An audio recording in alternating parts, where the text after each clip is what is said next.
Here's Asset Lab's whole interface in about a minute. These three tabs are where you create: image, video, and edit. Switching costs nothing, only generate does.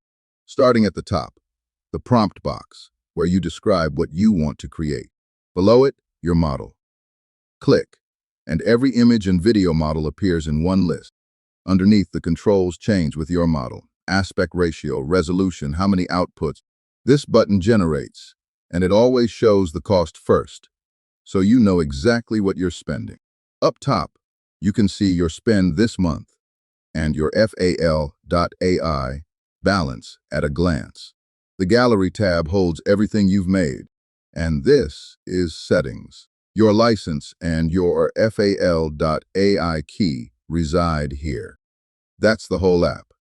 Next up, we'll make your first image.